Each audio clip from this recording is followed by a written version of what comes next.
The Atomos Shinobi II has had a pretty controversial launch. It's either had overwhelmingly positive reviews or overwhelmingly negative reviews, so because of this, it's probably left a lot of you feeling confused about who this is aimed at and whether you should buy this or not. I've been using this for the last few months now, and it's given me a really good sense of what's good about it, what's bad about it, and what really needs to be improved. For full transparency, Atomos did send this out to me to review, but I'm not being paid for this. All opinions in this video are my own. Just to go over the tech specs quickly, it's got a 5-inch Full HD IPS touchscreen with 1500 nits of brightness. It's got HDR, HLG, and PQ support, including the ability to import up to 8 custom LUTs. It's designed to be way more lightweight and compact whilst being more durable than the original. It has camera control and touch to focus support. You can power this by NPF style batteries or with USB-C power delivery. You can also charge your camera through the USB-C port. It's got a wide range of professional monitoring tools like waveforms, histograms, vector scopes, frame guides, false color, anamorphic desqueeze, you name it, it's pretty much got everything you need. And it has a single HDMI port with a new cable locking system for both HDMI and USB-C ports. However, those are sold separately. Let's start with the pros. So an obvious place to start would be the screen itself. The colors are fantastic, they're really accurate, the screen quality is brilliant. The fact that in harsh sunlight I can turn the brightness all the way up and still see everything in crystal clear detail is great. And then in those dark scenarios I can turn the brightness all the way down without losing any visual quality, which is great. One thing to note is that your battery life will depend heavily on what brightness you have the monitor set at. Overall, it is one of the nicest monitor screens I've ever used. Now onto my favorite feature of this monitor, which is weirdly the USB-C port. Now, I probably understand that a USB-C port isn't really high up on a lot of people's favorite feature lists, but the USB-C port opens up a lot of flexibility with how you run this monitor. So I film with both a Canon C70 and a Canon R5, whereas most people would probably power this with an NPF style battery or even a V-mount battery. I have a special battery that I use for my Canon C70, which helps me out massively with this. For the Canon C70, it has its own battery system, to which Core SWX make their own battery for it, which is the Nano C98X. As well as being an absolute powerhouse, this battery has a USB-C port on here, which means that I can power both the camera and the monitor just off of this one battery, basically meaning I can have a really low profile setup for more run and gun situations. Now, the only downside to this battery is that it makes balancing the C70 on a gimbal quite difficult, so I tend to go with the regular smaller battery for the C70 and then use the NPF style battery for powering the Shinobi II. With the USB-C port, you also get access to the camera control and touch to focus functionality. The camera control functionality allows you to control things like your shutter speed, your aperture, and start and stop recording, basically. And then touch to focus is an obvious one in that you tap on the screen to change the focus point or track a subject. However, I find this functionality both a pro and a con depending on what camera you use. And the reason being is because when this monitor launched and that functionality was launched, it was heavily reduced by what camera you had. Atomos have been very good at releasing regular firmware updates that have provided more support for different cameras, as well as other sort of bug fixes and improvements on some of these features. Currently, I only get camera control with my Canon R5. However, touch to focus is something that is available on the R5 Mark II. Now, sadly, I don't get any of this functionality when it comes to my Canon C70, but for the most part, I don't really care about that because it's a cinema camera and the button layout basically makes it extremely easy for me to change settings anyway, so camera control and touch to focus isn't that important for me on the C70. If you're not sure if your camera supports that functionality yet, then Atomos do have a list over on the website so you can see if your camera is listed there. So this brings me on to the software and the monitoring tools. Now, there are a lot of monitoring tools on here, so I'm not going to go through everything in detail, but if that is something that you would like to see, then leave a comment down below and I'll see if I can do another video on it. Overall, I find the software pretty intuitive. I've not had any issues at all. It's all pretty easy to learn. It's all pretty straightforward, which is kind of nice when you're using complicated camera equipment. You just want something that just works straight away. Something I really like about the software is that it's not overly complicated and it's not overly cluttered, which by this I mean that when I use it with something like my Canon C70, which already has a ton of monitoring tools built into the camera. So I tend to use my waveforms and my false color with my C70 quite a lot, and I have those mapped to very specific custom buttons on the camera. But there are certain features in which I don't maybe use as often, and so I haven't got them mapped to a specific button on the camera. So having it readily available on this monitor is so much easier. Because I also shoot on my Canon R5, that doesn't have access to things like waveforms or false color, so having that available on the monitor is great when I film on my R5. What I tend to find is that the monitor works more for me rather than I'm trying to get the monitor to work.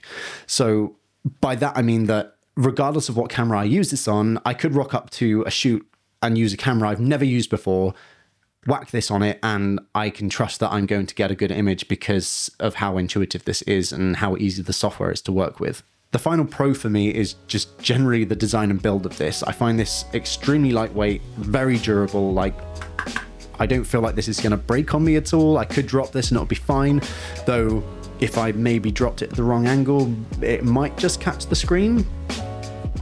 I might need to look into something for that, but overall, I'm pretty careful with my gear. Well, those that know me know how protective I am of my gear, so I'm probably, not the sort of person that is going to be dropping this anyway.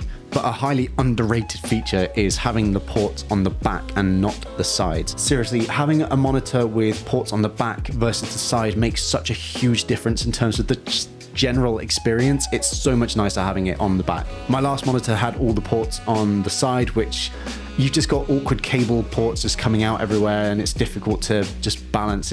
I don't know, it just looks messy, whereas having everything on the back, it looks really clean and tidy.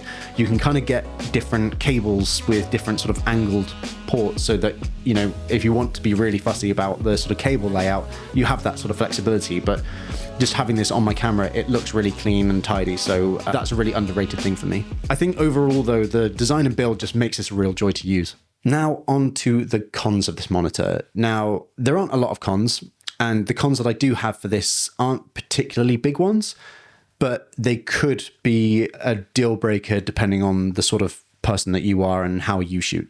Now, this is probably more of a personal thing, but I sometimes accidentally hit the wrong buttons, or I just accidentally hit a button in general, and sometimes I'm in a scenario where I don't have time to be playing about with camera settings, and I might accidentally hit the anamorphic de-squeeze button, which means that in order to turn that off, I've got to cycle back through all of the different de-squeeze options to then get back to a regular view, which, is fine. And please leave a comment if I'm being really stupid and like missing a particular bit of functionality, but it would be really good to just have a way of just immediately turning that off and not having to cycle through everything. And the same thing goes with like the guides, for example, or aspect ratios. Yeah, it would just be nice just to be able to quickly exit out of that if I accidentally hit a button. Now, I had briefly mentioned this before, but the other con is the lack of camera support. Now, generally, I think that is mainly down to the specific cameras and the brand of cameras rather than Atomos's specific problem. So Atomos are actually being very proactive in releasing constant firmware updates to bring more camera support to this, which is, really, really great. I really commend them for that. I just think that, I don't know, it's just a bit annoying having very few cameras being able to support things like the camera control and touch to focus functionality. But, it's not the biggest deal breaker for a lot of people, and it isn't for me personally, but I don't know, it would just be a nice thing. Now, I think the main con that immediately jumped to mind when I first opened the box is that it doesn't come with a case. And for the price of this, I kind of just expect a little something, even if it's just like a little screen cover or something, just something to help protect the screen, because there's not a lot there. So at the moment, I've been using the three-legged things wraps just to actually stick it in. So I've kind of made it into an envelope sort of style carry. If you haven't used these before, by the way, these are awesome. I use them for lots of different things, but I've specifically shaped it to the monitor so that I can essentially slide it in. So it's now in there, and then fold that away, and it's just a little bit of protection so that when I put it in my camera bag, I know that things aren't going to be bashing into it or scratching the screen. I don't know, it's a little thing, but it would have just been nice if it comes with a case. There are cheaper monitors out there that do come with a case. My final con isn't necessarily a con, but it's more of an observation around what certain brands and businesses are doing in their reliance on software updates alongside product launches. Now, Atomos did a very good job of getting everything nearly perfect with this on launch of this monitor, but they started releasing software updates to introduce sort of newer features or feature improvements, which weren't perfect. If you're going to launch a specific feature or, you know, software update, ideally it kind of needs to work perfectly. And, you know, I understand there's benefit in iteration. I came from a design and software development background, so I understand how all that works and how that kind of works internally. But I kind of find that if you're going to try and sell in a really, really cool feature like touch to focus or something like that, it's kind of good to get that almost nailed rather than just releasing that and then waiting for customer feedback, which kind of leaves more of a negative sort of feeling for the customer. And so you're kind of relying on that sort of software update. Now, you're not going to get it perfect every single time, but I don't know. I feel like there needs to be a revision of how some businesses kind of do that. I think it's more of a thing within the gaming industry, and that games being released without like a ton of stuff that's actually meant to be in the game. But I'm kind of seeing that creep its way into other industries. So it's more of just an observation in that I don't want that to happen to, you know, certain companies like this, for example. Not that I'm saying it is, but I don't know. It's just something I'm trying to keep an eye on. So that is my list of cons. But in terms of who this is aimed at, I'd say that this is mainly aimed at creators and professionals, or a bit of a mixture of both. If you do a lot of social media work as well as professional work, this is a really good monitor. If you just need a very good all-round monitor with very good professional monitoring tools, 100% get this. But if you're needing anything further like external recording, then maybe look at the Atomos Ninja range. But maybe you don't need all of the pro monitoring tools and maybe you need something a little bit less, then have a look at other monitors in the Atomos line. Now, is this worth buying? If you just need a very good all-round good quality monitor, 100%, absolutely. This is a really, really good monitor and totally worth the money. If you need features like the camera control and touch to focus, I'd say that those really are a bonus feature of this monitor, to be fair. I think even without those, this is still a great monitor. If you're on a tight budget and don't need a lot of the features, then maybe have a look at what Atomos offer in terms of other monitors, or if you need more than what this offers, then again, you're probably looking at something like the Ninja range. Overall, I love this monitor. I think this is a fantastic all-round good and reliable monitor. The screen quality is fantastic, it's rugged, it's lightweight, it's a joy to use, and it's simple to use. So yeah, I really like it. I take this on all of my shoots. I kind of hate not using it. I value quality and convenience over a lot of things, so this ticks a lot of boxes for me. I found that a lot of the negative reviews are somewhat over the top, but there are certain points that I can agree on. If you found this review helpful, please consider liking and subscribing. If you have any questions or any thoughts, I'd love to hear them, so please leave a comment down below. But otherwise, I will catch you in the next video.